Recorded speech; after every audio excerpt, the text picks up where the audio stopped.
Le 8 juin dernier, la France apprend qu'un homme est entré dans un parc pour enfants à Annecy et en a poignardé 4. Sur place, des femmes et des hommes vont tout faire pour sauver ces bambins. Nos confrères de Paris Match les ont interrogés.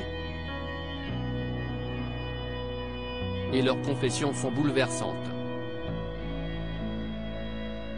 Le jeudi 8 juin 2023, l'attaque au couteau d'Annecy a ému la France entière. En effet, un homme, prénommé Abdelmachiach,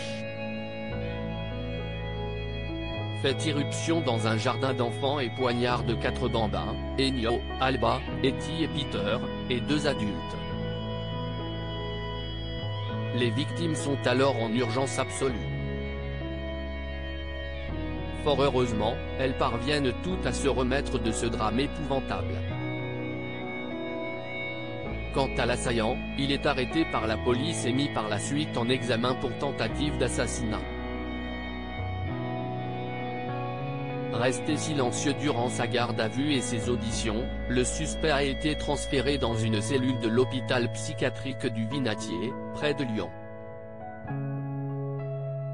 Si les victimes ont pu être sauvées, c'est aussi grâce à tous ces anonymes qui sont tout de suite intervenus sur les lieux du drame. Nos confrères de Paris Match ont interrogé ces hommes et ces femmes qui ont tout fait pour garder en vie ces enfants touchés pour la plupart par plusieurs coups de couteau. Parmi ces anges gardiens, Pauline, 29 ans, qui est infirmière urgentiste. Je me suis retrouvée au cœur de l'action dans une situation exceptionnelle qui était stressante, commence-t-elle par indiquer. Mais son seul objectif est de sauver ses enfants blessés. Mais tout ce qui se passait autour de moi me tenait en haleine.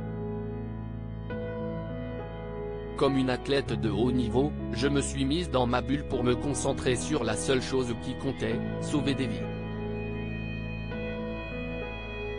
En grande professionnelle, elle sait ce qu'elle a à faire. J'ai immédiatement perfusé les petits. Je savais exactement ce que je devais faire. Heureusement, je n'étais pas seul et je veux vraiment insister sur ce point, du médecin à l'ambulancier en passant par les pompiers, tous m'ont soutenu. On n'avait même pas besoin de se parler, un regard suffisait pour se comprendre. C'était presque irréel, se rappelle-t-elle. Une fois ses premiers soins effectués, Pauline doit laisser les bambins être évacués. Cette femme courageuse fait partie de ces personnes qui ont contribué à sauver la vie de toutes les victimes.